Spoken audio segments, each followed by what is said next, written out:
Welcome to another edition of the Roar of the Lions UK podcast, episode number 88, Eating Bagels. My name's Matthew Turner alongside co-host Ryan, and returning for the first time this season, I think, Tom Wilkinson. How you doing, boys? Good, how are you? Yeah, very well. It's been a long one. How you been, Tom? It's been a long time. Yeah, I know. Last time we spoke, the Lions hadn't lost a game this season. So times they are a-changing. No, I'm good, though. I'm good. I tell you what, I have oddly enjoyed this season so far, considering our record. I think that's the same with a lot of Lions fans. But yeah, there's been a lot of positives to go with some quite clear negatives. So there's something sadistic about this. It's not sadistic, masochistic about this Lions season, isn't there? Like enjoying the pain of the season. Yeah, no, but it looks good. Like getting whipped, but no, it feels great. If you expect a dumpster fire and you see any kind of positivity, that's good enough. That's good enough for me right now. Genuinely is happening. How you doing, Ryan? I'm good, thank you, mate. I'm good, thank you. I'm enjoying the last week or two anyway. It's been good fun. How was LA? LA was great. Great people, great city, great stadium to a degree, but it's got its problems. It's a bit strange. It's too long to kind of go into on here, but kind of basically got to go all the way up to like level 8 to go all the way down to level 1 to get to your seats and walk all the way around the stadium. So it's like for a $5 billion stadium, it's a little bit strange how they've managed to work that out, and even the staff there do not have a clue of where you've got to be going and everything like that. So it's a complete nut house, but we were well welcomed there by the Rams World Order tailgate. We had a great time there, so that was really a special occasion. And just seeing people you haven't seen for a few years as well, it's always great. And catching up with old friends, and thankfully we'll be doing it again. And I'll get to introduce them to you as well when Thanksgiving. Touchwood. America opening up properly in a couple of weeks' time. I'm keeping everything crossed with our own COVID situation. We might lock down before then, so God knows, but I hope not. Please, God.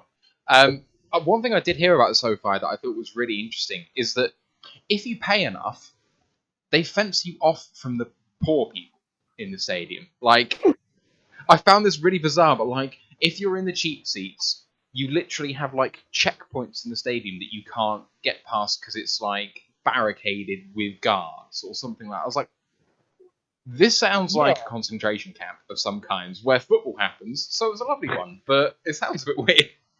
Yeah, you know, it's you're to a degree kind of right in a way that they do have people stopping you from getting within the kind of expensive seats. Somehow I actually managed to find my way into virtually like a lounge by accident because, like I said, the staff there were absolute stupid, mate. So you could probably easily, get your way down there, but you're right, they do like checking and stuff like that, so yeah, it's if you, because obviously, like you say, a lot of people from the higher tiers would want to try and jib down and have a better seat, but they are quite on it for that anyway. I would say that much. But I had decent seats, end zone. I don't usually sit in the end zone, but that's where we were all congregating for this one, so it felt right to do it, and it was a good laugh. I even got my picture in the Detroit Free Press paper, so it's not bad, is it? It's not bad. How did it feel? First quarter, we score the touchdown, then we go for the onside kick, and then the fake punt all in the first quarter. You guys must have been giving the Rams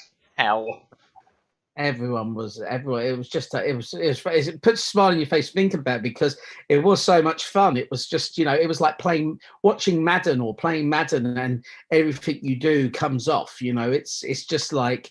It was just Madden football, basically. And yeah, it was quite funny because like the guy I was sitting with, he's really knowledgeable. And I said it straight away, that Swift had gone. I go, this is a touchdown. He's a touchdown here. And it was just brilliant because obviously it was kind of like a long run in a way as well after the catch. So, the place was just rocking. And by the way, it was full of Detroit Lions fans there. There was honestly, I think that it could have been half and half, maybe. It was that many Lions fans there. And for a fact, the Rams pump in noise into their stadium because their fans do not get up and do nothing. I mean, they're spoiled there in LA, obviously, because they had to they don't even sit. Their team was on third down and they weren't getting up. They were telling a few of my mates in front of me to sit down on their third, like trying to get the Lions off the field on third down. So that sums up the Rams. But we did have a great time at the tailgate. So really good fun. So much to talk about, really. But it's mostly, as they say, football's kind of family, and they bring you in, they make you feel like that. So it's a case of once you get to meet them, you guys will love them the way I love them. So it makes supporting the Lions a hell of a lot better. I'd say that much. Sounds great. Can't wait to get out there for a game one day. I wish I'd gone. But, some people get fortunate with a preferential visa, So there we go. Right. Don't forget to hit up our Discord channel. It's fairly new. Lots of chat on there through game day and through the week about football, sports, life, and pretty much everything. DM's open. Hit us up for a link for that. College football podcast happened last night. I was filling in for Anne. We were talking about a huge range of fixtures from week 8, as well as looking forward to Saturday's blockbuster fixture coming up. University of Michigan at MSU, both 7-0, both top 10 ranked teams. It's the first time that these two teams have met up in this scenario ever. This scenario has never happened before. So you may have seen the stat that said that they hadn't met up undefeated as top 10 teams since 1964. They've never met up as 7-0 or better teams in that scenario ever. Saturday, noon in the States, 5 p.m. in the UK, because the clocks haven't quite changed by that time yet. If you want to watch that game, it's probably,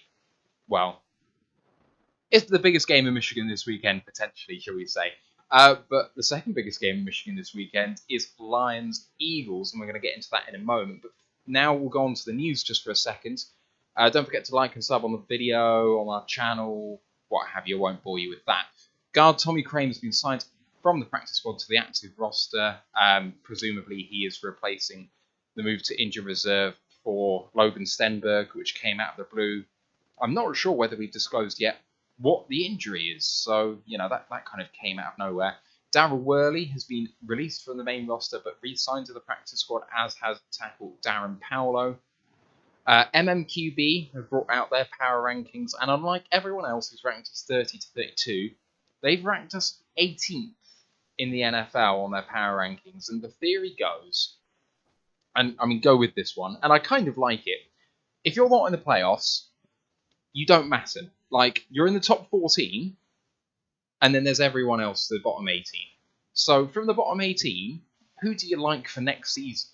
And well, the guys said, basically, the Lions' trajectory is all the way up. The coaching staff are right, and they're finding out who their players are, and they're going to launch into the stratosphere next season. We love what they're doing.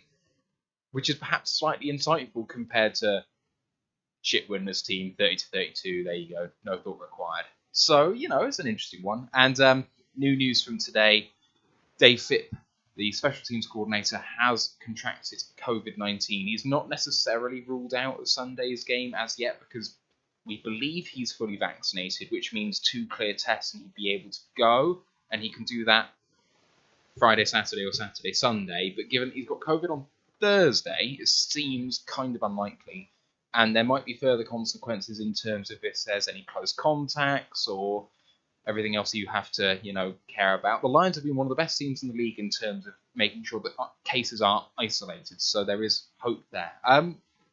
There's some actual news to talk about this week, boys. The MMQB one is for sure, for me, the most surprising and amusing. What do you guys think on that? Lions are the 18th most promising team in the league. So it's too much.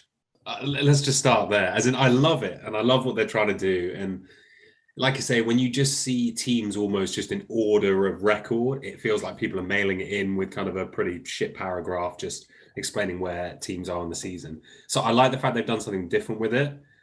I don't believe it. I think 18th is just too punchy. But I think it's nice to see some national media optimism with the direction of the Lions, because let's go back to week 2 and 3. the Lions had only lost a couple of games, but the national media was still absolutely slamming Dan Campbell and everything about the Lions. That's really starting to turn a bit, I think. I think the performance this week just gone, and other things, we're starting to see a bit more positivity around the Lions, which is refreshing, let's be honest. So whilst 18th for me is just way too high, and realistically we're looking at another top 5 draft pick, I enjoyed it even if I didn't believe it. Yeah, I mean, it's an interesting one. I mean, I think it's we're definitely for sure not 18th, but you know, there has been a lot of positives, and you can, you know, people have everyone's favorite team this year other than their own is the Lions for some reason, because, like, you know, everyone keeps on saying one thing about them is that they're not a team that should be 0-7, that, you know, and when you look at it, we've really only had 2 disappointing games this year. That was probably the Bengals and the Bears. So, you know, I think overall there is a lot of positivity for next season going into it, especially with them being the second youngest team in the NFL. They're fighting, they're working hard. You know, there's going to be mistakes. Of course there is, but I think that defense has been kind of carrying the team the last few weeks as well. But, you know, you see players like Swift giving their absolute all, really, like, you know, had a great game the other day, I felt, and on Sunday and last Sunday. So there's so much positives there, and there is, you know, it's kind of trending in that right direction. But obviously, we need superstar players to come in here with the free agency in the summer, and obviously draft picks are going to be vital, because that's how you rebuild your squad for the long term anyway. Yeah, I'm feeling the positivity. I don't know whether 18th is fair, because I kind of think what they're saying is that there's 3 teams outside the top 14 that are threatening the wildcard spots, and everyone else is a bust, and the Lions are the best of them, which is, it seems like a bit of a reach, really. But I kind of am here for it a little bit. Like, I wouldn't put us too far away from this, because if you have a look at a load of the teams that are below us on that list, they are guys on the precipice of the playoffs on the way down, or they're bad getting worse. There's not actually many ascending teams in that list, but I think you can identify us as definitely one of them. You have a look at the Bears. They are going from mediocre to horrific very quickly. You have a look at someone like the Vikings. No matter what happens this season, they're at risk of tanking in the next couple of years. You know, there's teams that are, you know, balls to the wall on the cap, who are going to really struggle next year, even with the cap going up, because they've backloaded so many contracts. They're going to be in cap hell again next year, even though the cap might go up $25 million or whatever it's going to be. So I think we're in a really good place. Like, whisper it quietly, but I think we're going to be really good. Anyway, COVID, fingers crossed. Fuck off out our building. We're facing the Eagles, and let's talk about them now. They are 2-5. I haven't seen the injury report go up as yet for them for Thursday, but for Wednesday, they had a few did not practices, 7 in fact. JJ Arcega-Whiteside, the wide receiver. You had Javon Hargrave, the D tackle, who's had a terrific year so far. Anthony Harris, the former Viking at safety, he did not practice. Neither did Zach McPherson, the corner, Miles Sanders, the running back, or Devonta Smith, the wide receiver. And then Fletcher Cox had a veteran day and did not practice. And then 4 limited as well. Jack Anderson, the interior offensive lineman, was limited with a hamstring. Lane Johnson, the tackle, had a rest day. Jason Kelsey, the centre, was limited, but that wasn't a rest day. He's got half a rest day, but he's got a foot problem as well. And Ryan Kerrigan has a groin issue and it was only limited. So, you know, they are pretty banged up. But on the Lions side of things, we have 5 limited guys on Wednesday. Flowers, Hockenson, Parker, Swift, and Kabinda. 4 limited guys. Kabinda was full practice. And then we learned on Thursday that Parker and Jerry Jacobs did not practice. So, as much as the Eagles are under pressure on the injury report, who are we playing at corner? Because I think Darryl Worley has a real chance of getting elevated this week, and that is not good. What do you think, guys? I mean, we could be...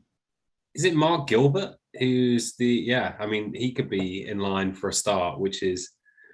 You know, it's a real shame because Jerry Jacobs, I know, has given up plays, but when you saw Bobby Price take those first couple of games and he looked about as raw as you could imagine for an NFL player, Jacobs has clear physical limitations. However, he's been feisty. Technically, he's been pretty sound. He's actually looked really good in a number of ways for such a young player.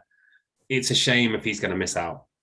It's obviously a shame for the Lions, but as in, it's a shame for a player that I feel like has been stringing a few things together. Now, Gilbert, I have absolutely nothing on.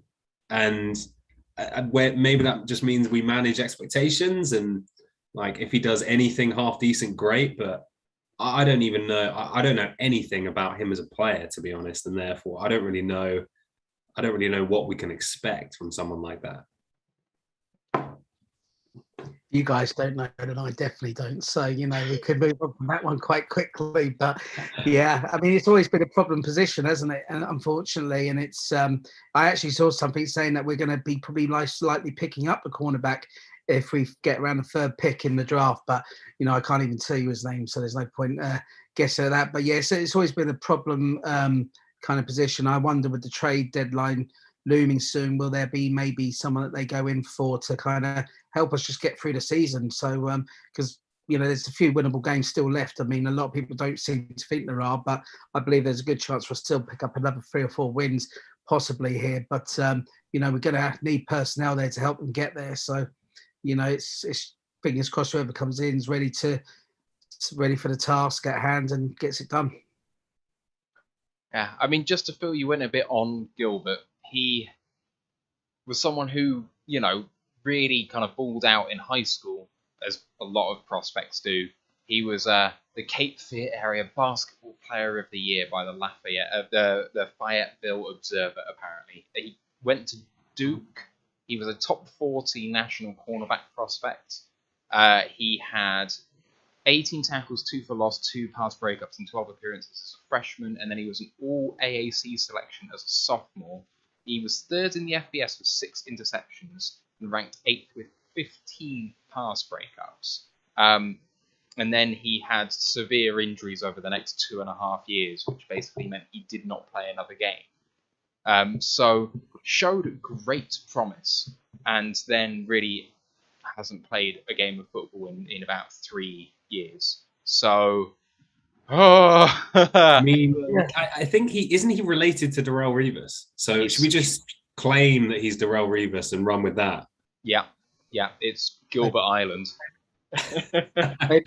Maybe we should sign Revis up there as well. He'll probably come in and do a decent job. How old is he? 42 now, but he'll be all right. Yeah, I mean, I have a vain hope that because of how good this coaching staff has been, he's been on our practice squad now for at least a couple of weeks, maybe 3, that they've kind of whipped him into shape a little bit. I do think that he'll probably come off the bench with Price starting, with Oruwariye. But, I mean, who's going to play in the slot? I have no idea. That's going to be a complete wild card. Couple of thoughts from Dan, and I don't have, it's quite long, so hang on. Curious for you guys' thoughts. Thinking about the Eagles, I hope we don't fall into the Chicago trap game thinking coming off a great performance against the Rams. With our injury rows, it might help tone down those feelings, trying to find a positive in case Parker and Jacobs don't play, so hopefully we get our first win. Are the Steelers' CB is good? Do they have a type since we got him from their practice squad? I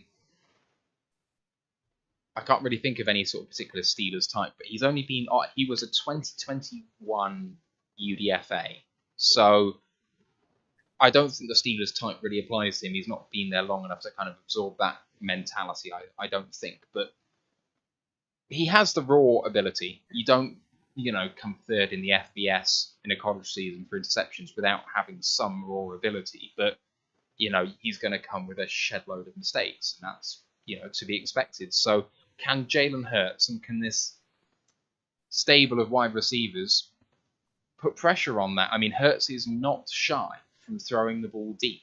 But do the Eagles have the guys at wide receiver to take advantage of our weakness at cornerback, Tom, Ryan? I think I must be mad because I actually think that the Eagles do have a decent wide receiver core, but I know that they haven't shown it yet. And is he playing Riga? I've always liked Riga for some reason, but he's, you know, he hasn't really turned it on in the NFL level yet, but knowing our luck, he'll probably turn it on Sunday. But I was actually just thinking there that I'd rather be up against Hertz this weekend than actually up against probably the Minshew Gardner, and that might be another kind of out there kind of comment, but I think Gardner's a better quarterback, to be honest with you, and I think that he would have more trouble against him this weekend than what we would against Hertz. So we'll just wait and see if we can kind of, you know, stop him from running. I think that we'll probably be okay there. But you know, I think that we can beat the Eagles this week. I really do. I think that, you know, we might have their number this week, even with the problems that we've got. Yeah, I was a big Devontae Smith fan coming out this year, and what he did incredibly well at Alabama was effectively splitting levels of the defense, especially on intermediate routes. And that's something which, if you look at how the Lions coped about against Cooper Kupp, a slightly different type of receiver, but it was those intermediate routes where he really killed us. So if they are smart offensively, I think Smith could have a big game. Obviously, Hurts should like him. They've got history. I mean, their offense hasn't graded out particularly poorly, but they've got a horrible record and seemingly fans are head in hands right now. So, yeah, I think they've got talent.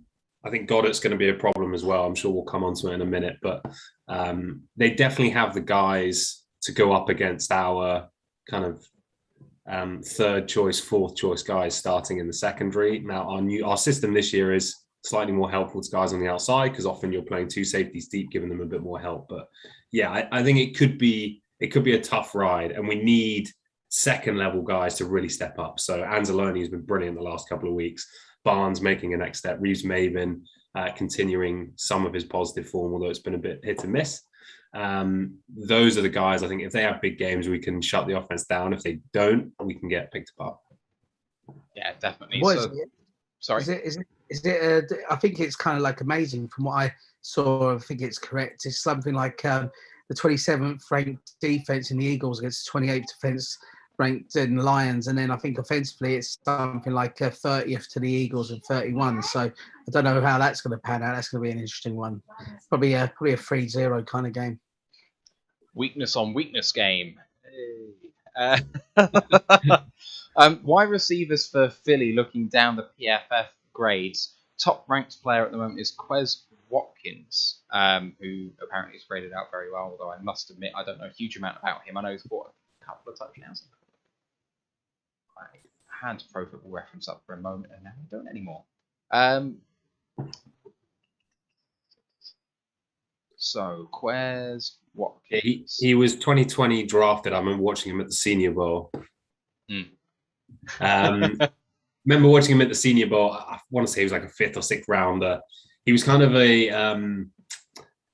he didn't excel at anything in particular, but he just looked pretty solid, to be honest. And I remember watching him at the Senior Bowl, and he did some nice things. And he's kind of been their star receiver in inverted commas this season. Obviously, Devontae Smith's come in with all the hype, but Quez through the preseason had a really good few games, and then he's carried it into the regular season. So a guy that they probably didn't even expect to necessarily be on the roster, now being one of their top receiver threats is not great. But I mean, you can look at it in both ways, right? It's nice to be able to pick up a guy they were expecting nothing from, and him now be leading them, I guess. Yeah, so he's got the highest completion percentage of any wide receiver, obviously ignore the running backs and the tight ends, but 18 on 26, 348 yards, an average of 19 yards per reception and a long of 91. So, you know, he's been about a bit, but the other guys in there, you've got, as you mentioned, Devonta Smith, who's had a cracking year so far in his first season. Jalen Reagor has threatened to deceive at times, but he's continued to actually disappoint. You know, he's got all the tools. It's so frustrating watching him play because I don't understand what it is about this guy that doesn't translate to the NFL, but it hasn't done so far. Any ideas, Tom? In terms of Hurts? In terms of Reagor. Oh, in terms of Reagor, yeah. So, I mean, because he was a late first-round pick, I seem to remember, right? And there was a lot of... He went a little bit higher than expected out of TCU, I think. He went ahead of some guys. There was a lot of receiver depth in that kind of late 1, early 2 round. but yeah, he just doesn't seem to have put it together. And I feel like some of the reports coming out of camp this year was they feel like he doesn't really want it either. He wasn't really putting in the work in. I feel like he got benched early, a bit similar to Brandon Ayuk, who another talented guy who was a late one. Guys who clearly have athletic gifts but don't seem to want to put in the work. Maybe unfair, like I say, I've got limited knowledge when it comes to Rager, but he's an exciting player.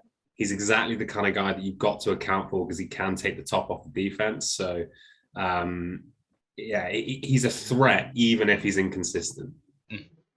Let me run you down the rest of their offensive stats and general stats. They're 2-5, but their expected win-loss per PFR is 2.9 to 4.1, so potentially they've been unlucky with their record so far.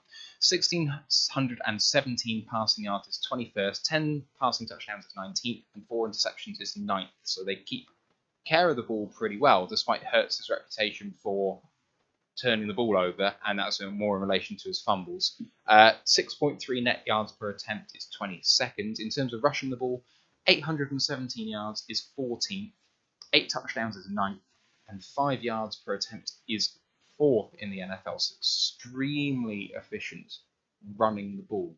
And yet, if we have a look at the number of attempts, they've had 164 rushing attempts, and their opposition on average have had 227.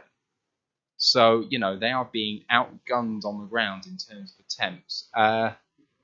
Just trying to see if I can see what that is in the NFL. So, number of rushing attempts is 28 in the NFL.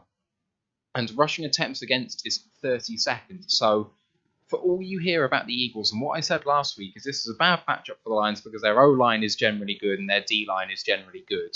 And so, that's where we want to dominate. And if they're going to dominate us there, we've got no chance. Well, teams have run the ball against them very well. And despite the fact that they run the ball very efficiently, they don't do it very often. So, keys to winning the game, don't let them run.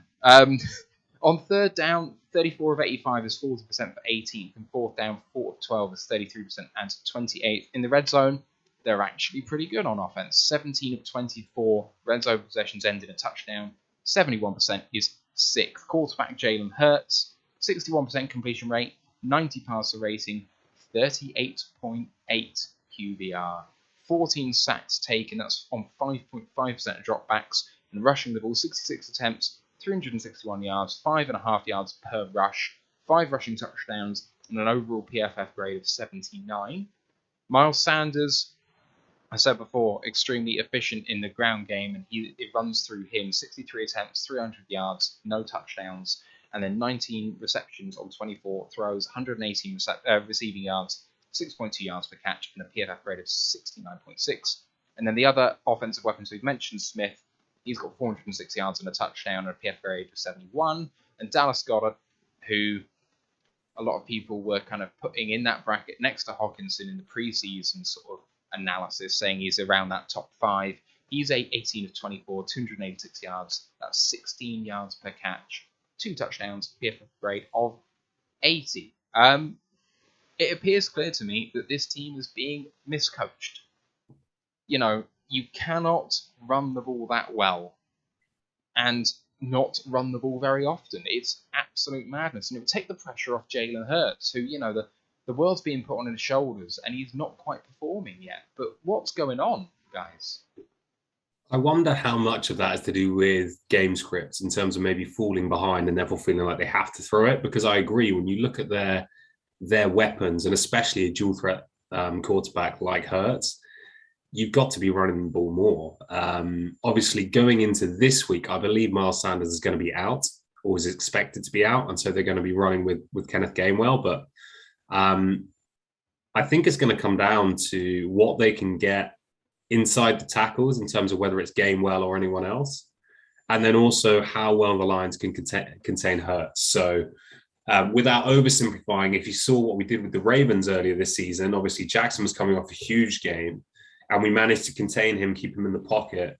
And actually the Ravens offense couldn't really get moving. And now we face a lesser powered offense, but it's going to be a similar game plan. It's going to be contain the quarterback, make him beat us with his arm, and hopefully get pressure quick enough that we're not going to let those receivers get open. So I think it all starts and finishes with Hurts and what they can get out of whoever's going to be a running back for them. I do think it's interesting when you look at, I mean, we talk about it plenty, PFF grades are not everything. But Hurts is graded out pretty well. He's graded out 79. The person directly ahead of him, you may have heard of him, is called Matthew Stafford.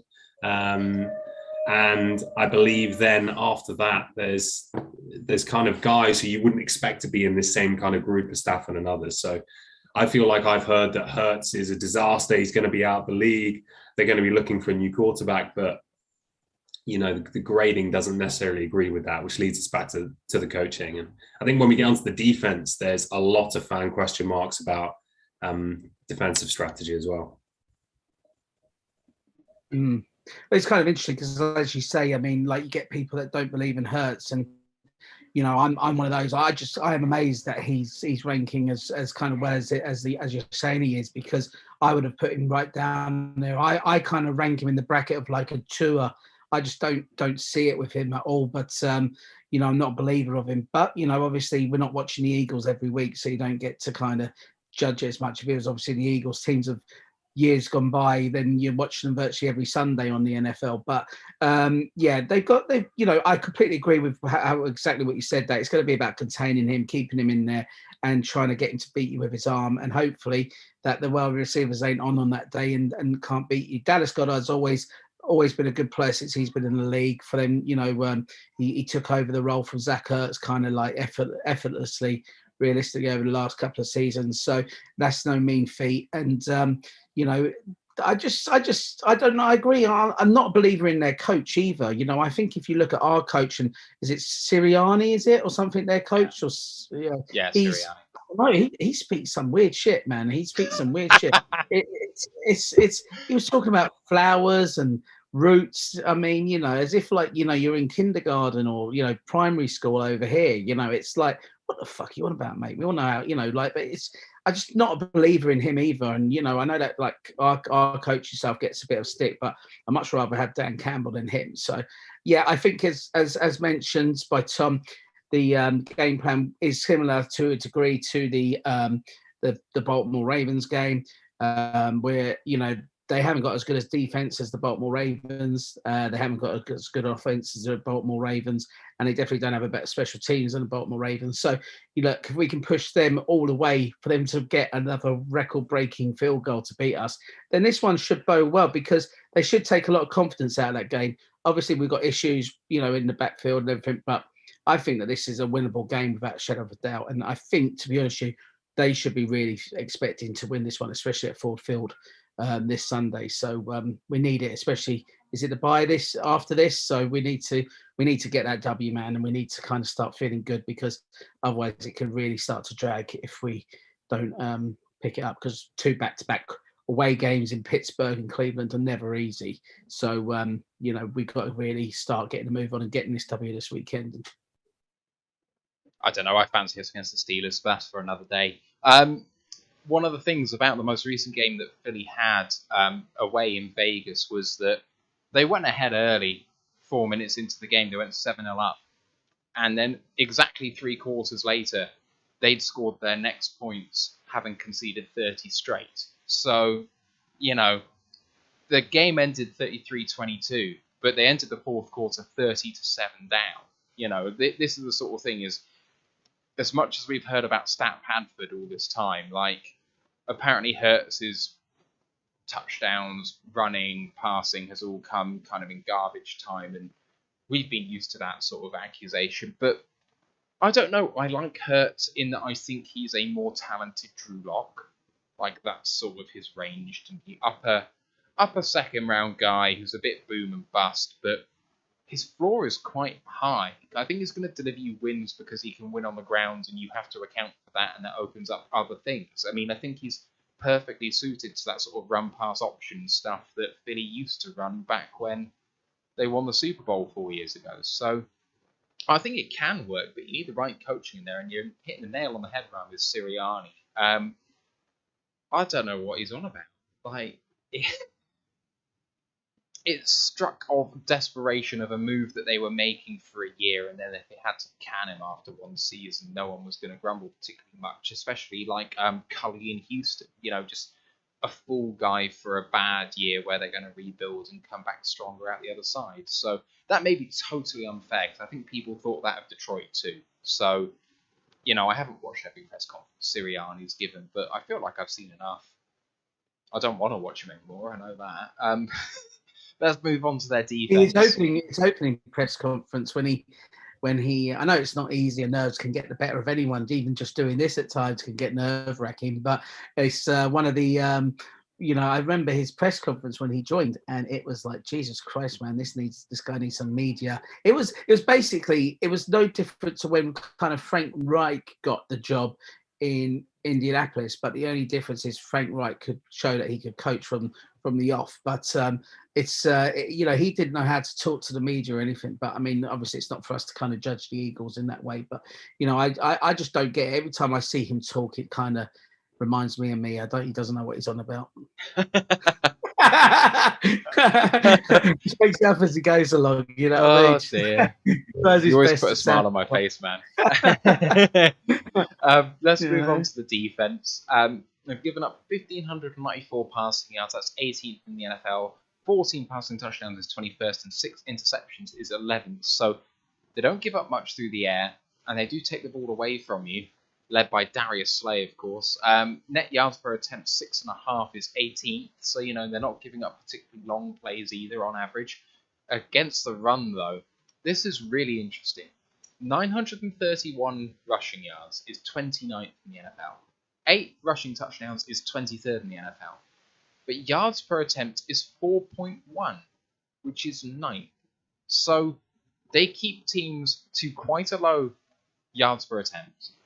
And yet they're one of the worst rushing defenses out there, because it gets run down their throat. Like, offenses do not give up rushing the ball at this defense. On third down, they struggle to get off the field. 39 of 87 is 44.8% conversions against. It's 26th. On fourth down, they tighten up a bit, but they haven't had many attempts against them, mainly because they give it up on third down. 4 of 8 is 50% for 14. And in the red zone, it's one of the worst. They give up 19 touchdowns on 26 red zone possessions. 73% is 28th in the NFL. Some of the bigger names out there, I mentioned Javon Hargrave, who's potentially injured, but, he'll probably come back. 1 forced fumble, 6 sacks, 6 from an interior defensive line position. 39 tackles, 16 solo, 10 quarterback hits, PFF grade of 65. Fletcher Cox, we all know about. He's been a game wrecker for many, many years, but on a down season so far, 1 fumble recovery, 4 a touchdown, 11 tackles, 7 solo, 1 tackle for a loss, 3 quarterback hits, PFF grade of 63. But Darius Slay is the top-ranked defensive player, 2 interceptions, 3 passes defended, 29 tackles, 21 of which solo, 78 PFF grade. It's a defense which can't get off the field, which gets burned over long periods of time, lacks in time of possession because they can't hold on to the ball and teams run it down their throats. And what can we do well? This should be a game that is set up for us, boys. This is based on what we've seen so far and what you're hearing about from Philly media and this very standoffish defense where they're letting everything go in front of them to prevent the explosive plays. But I mean, that suits the Lions perfectly. We don't want to go deep. I think we've had our own frustrations with that, but the dink and dunk offense is what the Lions do well, in inverted commas. So I don't think, especially looking at the rest of the schedule, and I don't think we're going 0-17. I'm not sure there's a defense that lines up better for us than this week. And not to put everything into this week, like I say, I mean, we're still, the Eagles, surprisingly to me, at least, are favored in this game. So we are not the favorites in this game. I think that the defense lines up really, really nicely for us with that dink and dunk style offense. I think the love for Swift this week has been maybe a little over the top for me personally, but as a receiving threat, he's been fantastic. And their linebackers have been atrocious. And we know things about atrocious linebacker play, and their linebackers have been awful. So get Swift out in space, make the linebackers work with him, and I think we can really do some damage. The big question for me, you mentioned Javon Hargrave and Fletcher Cox, like I say, having a bit of a down year, but Evan Brown's been fantastic. I think exceeded all expectations so far as a replacement centre. If he can handle Javon Hargrave, then brilliant. I'm not convinced he's going to be able to. And my biggest concern is if that pocket starts to break down and Goff starts dropping to 10, 11 yards depth, that's when the tackles get in trouble. So I don't know if you saw Brandon Thorne did a brilliant piece of analysis on Penei Sewell a week or so ago, talking about when Sewell was giving up sacks, actually a lot of the time he wasn't doing things wrong, but Goff was dropping to 10, 11 yards and no tackle in the league is expected to block a guy out to 10, 11 yards.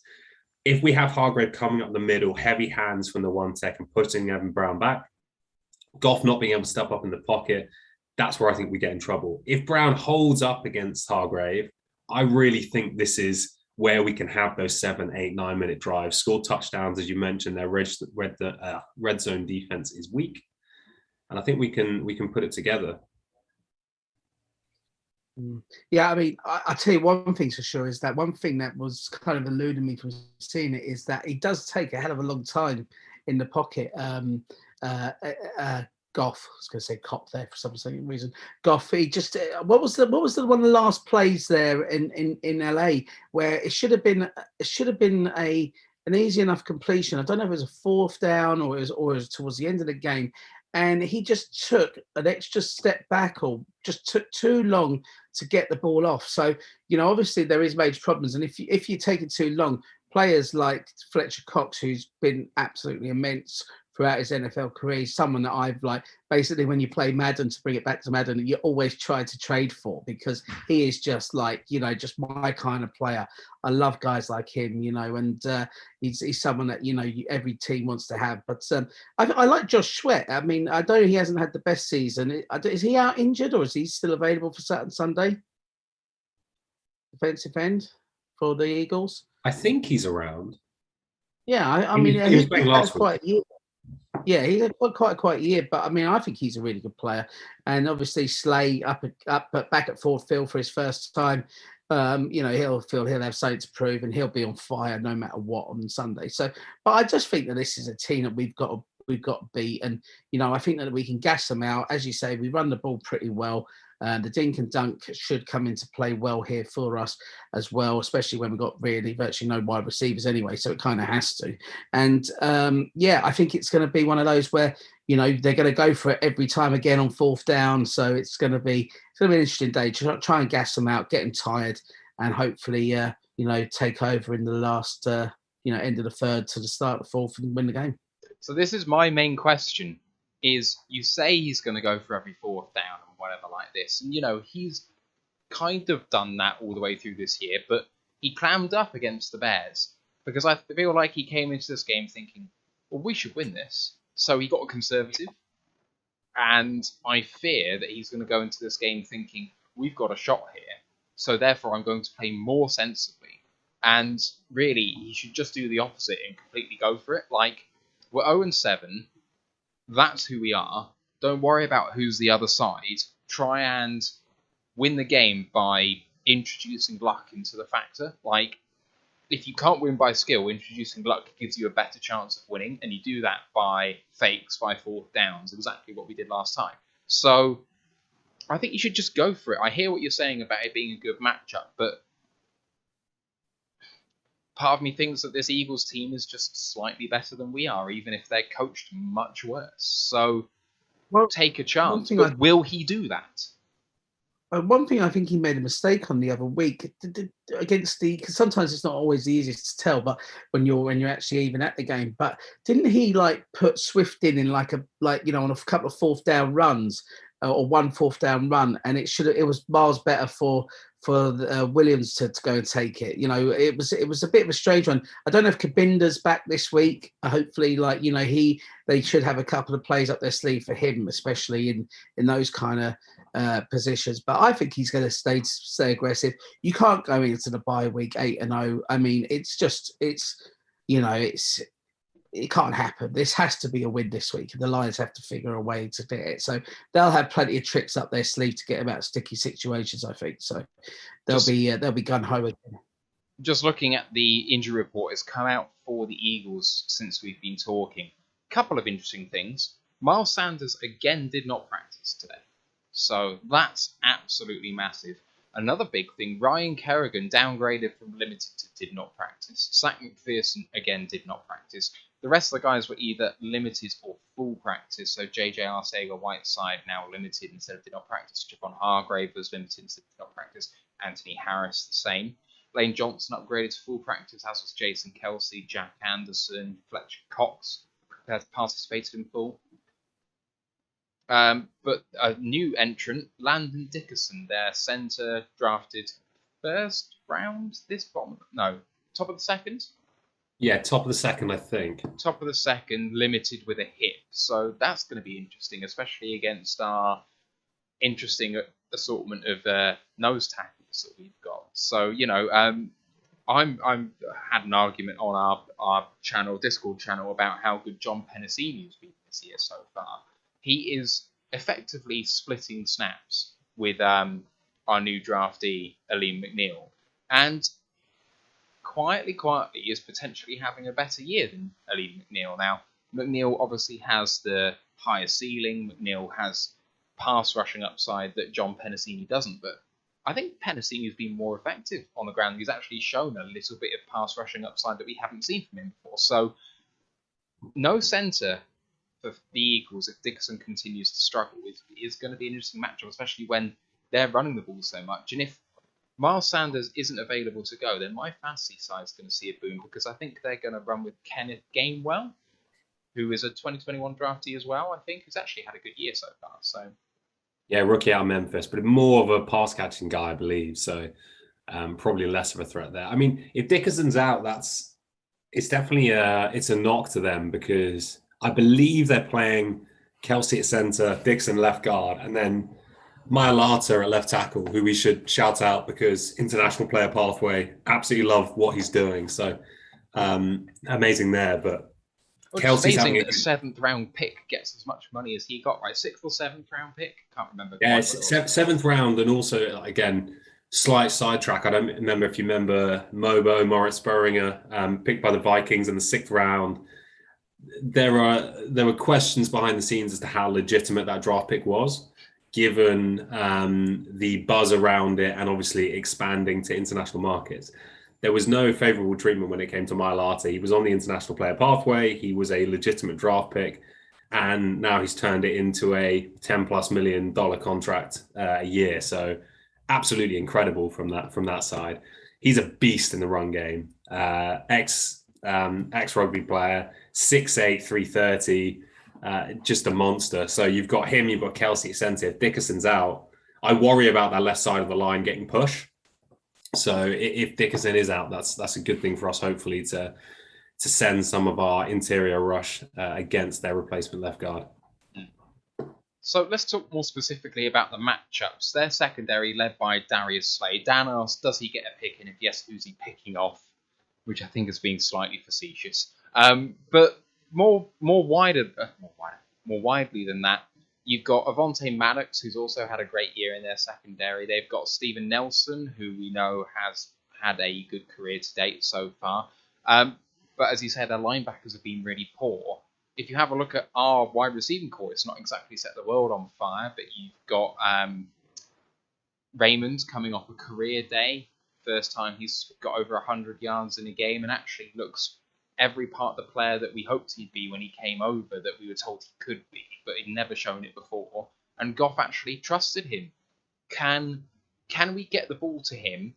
Who's Slay going to be marking? Is Slay going to do what Ramsey did and effectively man Mark Hockenson, which was an interesting way of stopping him getting the ball? If they don't do that, is Hock going to be the one that dominates over the middle against a linebacker or a safety? I mean, Harris has not done well so far, and potentially he's been slightly injured, so that's not helped him. But it's a hard one to call, this secondary against this wide receiving core, in terms of which one's worse.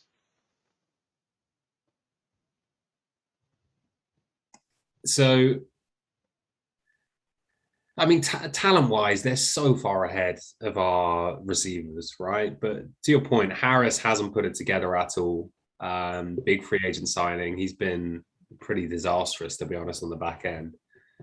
and they're not getting pressure either, which puts a lot of strain on the secondary. Now, I'm not sure Slay is going to travel with Hock. I think they may just play him at left corner and want him to play a lot of zone and kind of get his eyes on Goff and wait for a mistake. It would make complete sense if they did, especially as we talked about, their linebackers have struggled, their safeties have struggled. But I don't think there's a particular matchup other than Swift in space and Hawkinson if they don't double team him. There are two guys, and that's kind of obvious, right? We knew that coming in, they're the strength of offense, but I don't think there's any real receiver matchup which plays out nicely for us. And therefore, a lot of it has to come down to play calling and what Anthony Lynn can do. Fair enough. I mean, are there any other matchups or keys to the game which you guys see as particularly important if the Lions are to pull out a win here? So the offense is going to run through Swift and Hawk, which we've kind of preached all season. I mean, for myself, and I've said this all season, and I really hope it comes true, apart from using Kabinda more, which they absolutely must do. They said in pre-season, we've got some design plays for him. He dropped the first one, and they've only gone to him another couple of times, and otherwise he's kind of been injured. But they haven't really trusted him, and I want to see a little bit of trust for friend of the pod. But otherwise, use Williams in the passing game, because I know Swift may be better, but Swift is also more obvious at this point. Williams had not majority, but a large portion of his yards at Green Bay through the air because he was RB2. And actually, he was very, very effective there. And he came in, and all the fanfare was, this is not just a running back, this is a guy who can do it through all three phases. He can block, he can catch, and he can run. And we've seen the running element of it, and we've seen the blocking element of it. But he's hardly been trusted in the pass game, and I think it would keep defenses more honest. Williams has rushed the ball.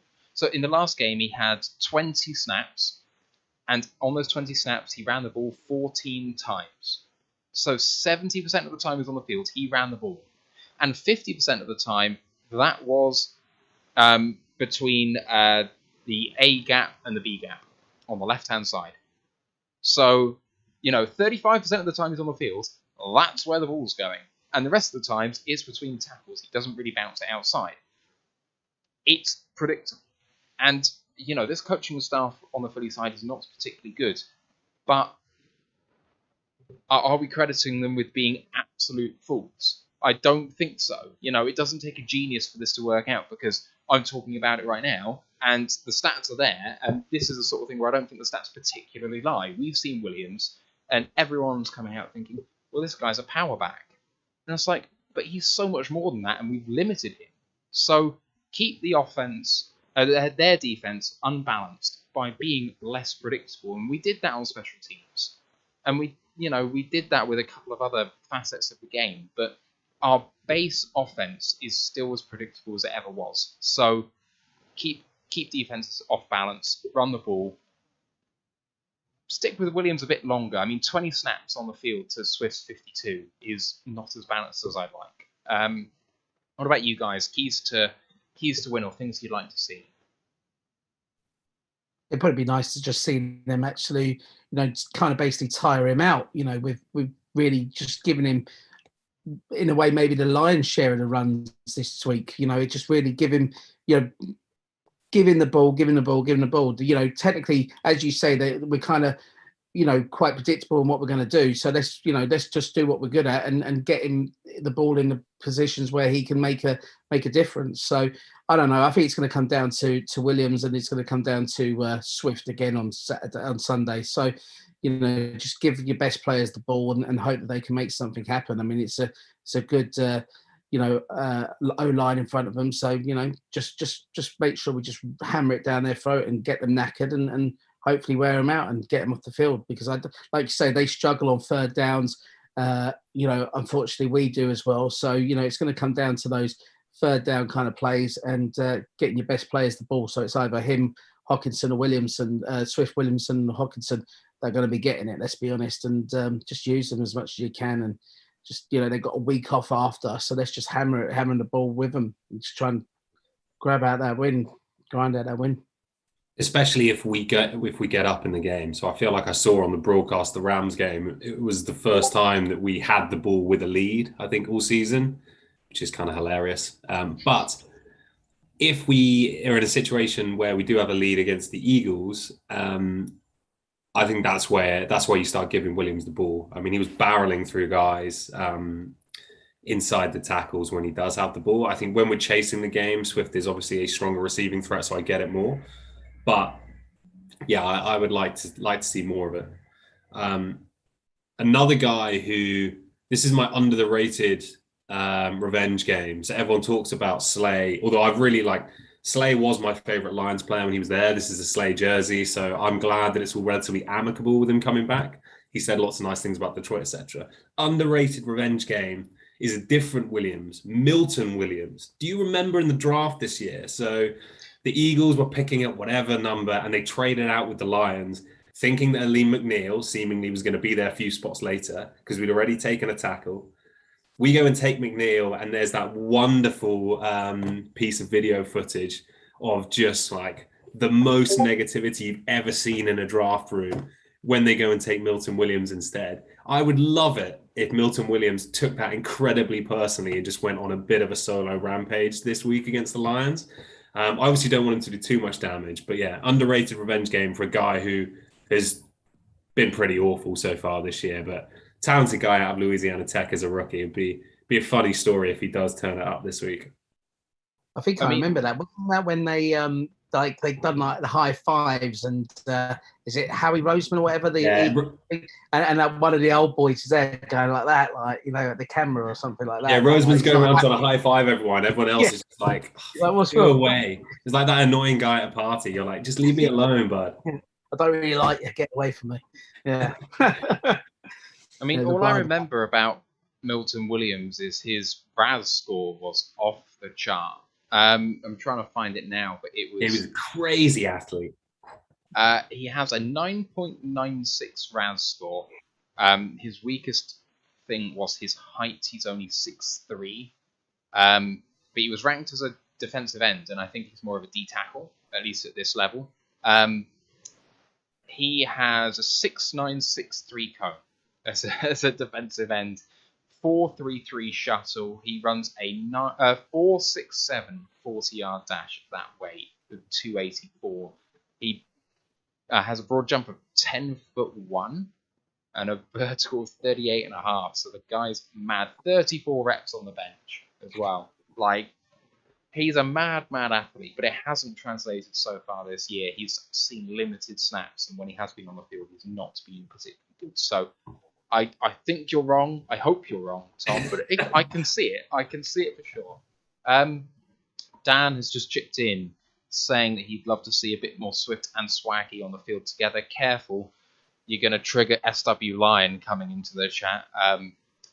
He's been on that train all season long, and I'm here for it. I mean, the stats bear out that we have a much higher average yards per play when there are two running backs in the field. And I don't care whether that's two line up in the backfield and Swift motions out to the slot, because that just seems like a really good idea. Or Williams motions out to the slot. If you have, I don't know, 3 wide and 2 backs, or 2 wide with Hawk split out into one slot, and then one of the other running backs motions out to the other slot. Like, that sounds like a matchup nightmare for defenses. Now, can you protect Goff in that scenario? Well, sounds right for a draw play as well. But, you know, like, there's so much you can do with Williams and Swift in the backfield. Never mind Jermar Jefferson, who still hasn't really seen any snaps, but Ant will tell you is threatening to break out any day now. I want to see more invention. I want to see us putting our best on their worst. That's what Dan Campbell promised us when he came in, and he's not been ambitious enough with it yet for my liking, although I like a lot of what I've seen so far. Anything else you guys want to bring up before we wrap up here? Well, I like that comment, by the way, because you're right. He did promise that we'll go up, we'll go after their weaknesses, basically, like, hunt the weakest in the pack. So you're right, it's a fair comment. So completely agree. And one thing I'd just like to add, maybe slightly off the topic, but good luck to Martin and Louise this weekend, because I believe that they're expecting their little one and they should be with us by Saturday. So good luck to them, and hope all goes well. And look forward to welcoming another member of the Pride. God bless it. Hopefully it will take a few years for it to realise what it's got itself into. But who knows? By that time, we may even have a Lombardi under our belt. Please, God. Oh, man. I mean, I know that he's got 3 baby grows. One's Man United, one's Detroit Lions, and one's Widnes Vikings. So the level of child abuse happening in that household is off the chart. Well, I think Widnes are probably the best team at the moment out of them 3, aren't they? Dear Lord. Yeah, I hope that's not true. She's being induced on Saturday, so baby's coming. Like, it's happening, if not before. So, yeah, good luck to them. Tom, do you want to get anything off your chest from the season so far? Because obviously you've not been with us all year. Like, what do you think of how we've done? How do you feel about the coaches, the coordinators, how they've been calling games? Obviously, we've had big injuries. Anyone that you really like the look of? You mentioned Jacobs before. I've absolutely loved what he's done because he's putting himself in the right places, even if the execution isn't 100%. Yeah, absolutely. And there's a few guys. So Melifonwu, actually, when he started, I was really liking what I was seeing from him. Very raw guy, obviously got injured, etc. I mean, I touched on it at the start. I'm relatively positive. I think if we just park the massive talent differential between us and the rest of the NFL, I mean, literally us and the rest of the NFL, apart from maybe the Texans and a couple others, I've loved what the coaching staff has done. I've loved the fact that they've been open when talking to the media, and they've just, it feels like they've brought everyone along for the ride a lot more. It's made it a much more enjoyable experience as a fan. Some of the things which the coaching staff have done with limited talent, whether it's obviously we talked about, or you guys have talked about Aaron Glenn, but like Aubrey Pleasant behind the scenes, obviously there was the big flare up with the Cuda early in the season, but he has got these guys ready in the secondary, guys who potentially shouldn't be on an NFL roster and wouldn't be on many NFL rosters, and he's got them playing good football. So I think coaching staff wise, there's been a few glaring misses. Campbell admitting them. So Ryan, you mentioned, for example, keeping Swift on and him just being like, we're going to go do this rather than actually thinking through what they should do. But these are the mistakes you want to be making when you're 7 games into a season. You're not expected to win many games. Like, these are things we want to happen now before we get to next season, season after, when we can't afford to have those mistakes. So in general, coaching staff I'm really happy with. Goff was exactly who I thought he was going to be. So no surprises there. In general, what I've been watching most on offense, I've been really zeroing in on Sewell. The reason being, I feel like most of the rest of the offense, we kind of know what they're about. We know that Pockerson's a game breaker at tight end. We know Swift's a great receiving threat. Amon-Ra, I'd love to see more from this week, just as a kind of last thing for the Eagles. He's kind of fallen off a little bit. But it's been really interesting watching Sewell week to week and, like I say, learning maybe more about offensive line play than I knew before. And there's a lot to like in terms of Sewell over the last couple of weeks. So in general, loads of positives. The draft class looks solid. Love to see a bit more from Levi. But yeah, draft class looks good. Coaching staff looks good. Talent isn't there, but that's okay. And maybe managing my own expectations. I started looking at Thibodeau tape as of the last week or two. I don't think we're picking number 1, but I know a lot of chat has been, obviously right now we're winless. We're going to be picking number 1. We're going to go get Thibodeau, etc. I don't think we're going to be picking there. But when you start to think about the kind of talent we hopefully can add over the next couple of years, the coaching staff we've got in place, I just think there's a lot to be positive about, if not excited. And I would completely understand if lots of people aren't like, this is the best thing ever because we're 0-7. I'm quite excited, but I think there's a lot to be positive about for everyone. Also, I think fair thing to say is, like you said about Saul, how good was that against Aaron Donald the other day when it was like 2 big hippos going at each other, man. It was impressive. And like when you see our guy basically not get overawed by it at all, and you just see, you can see, I think he's going to be brilliant for us. He's going to be there for a very, very long time. I've got no real concerns about him. So, I'm excited, like you say, about the future as well, because I think the coaching, especially on the defense, has been really good. So, there's a lot of positivity there going forward, even though, yes, we're 0-7. We'll all be down in the dumps big time if we don't get a win this week. But, I think we will. And I think we'll all be very happy. And we might even pop that bottle of champagne on Sunday night for a victory for the Lions and for Martin and Louise as well. So it'll be great. I hope so. Saul was great, not only because he stood up to him a bit, but because he kind of towered over him a bit. Like, come on then, boy, what you got, sort of thing. Like, he had at least 4 or 5 inches on him and looks more menacing than Donald did. Donald was like shimmering in reputation, but Saul was just there physically. I was there for that. That really stirred something. Absolutely loved it. Donald loves the little face mask pull as well. He does it a lot when he's angry. To see Saul get back in his face and do exactly the same. And then there was that. The fact he did it with a smile on his face as well, that's like true psychopath stuff, which I am here for. Not the like, I'm going to frown and think like I'm really tough. Like that I'm loving every minute of this moment. And there was another clip where he buried a guy into the floor and then just did like the Alan Iverson step over style and then like shouted in the air. Here for all of that. You can see that through all of his play. When he whiffs on a play, he is there beating the turf and beating himself up. And when he wins on something, you hear about it, and I love it. I do fear that if he absolutely destroys someone, taunting is very much a possibility with him. I'm on board until he does it enough that it loses us games. Go for it, man. But there's also just go on, sorry. I was just going to say there's the technical side, which is when he fails 1 week, you're seeing him like have a plan to go against it the next week. He's not getting beaten with the same stuff again and again. I remember them talking about this in training camp that like the previous week he was struggling with length. I can't remember who it was against, but he was struggling with length. And again, to reference this Brandon Thorne thing, he was talking about techniques that you can use if you don't have the length in terms of snatch and trap. Basically, if someone tries to long arm you where you can pull their hands down. On the Jared Goff interception, which unfortunately we've all seen enough times, Donald, that inside move and Jalen Ramsey getting the pick, he does that perfectly. And it's that kind of side as well. It's a combination of the technical improvements he's making week to week, that he's not getting beaten by the same things. And then, as you mentioned, it's that kind of confidence, almost arrogance and energy, which he's bringing. And it's definitely increasing week to week, despite the fact we're losing week to week.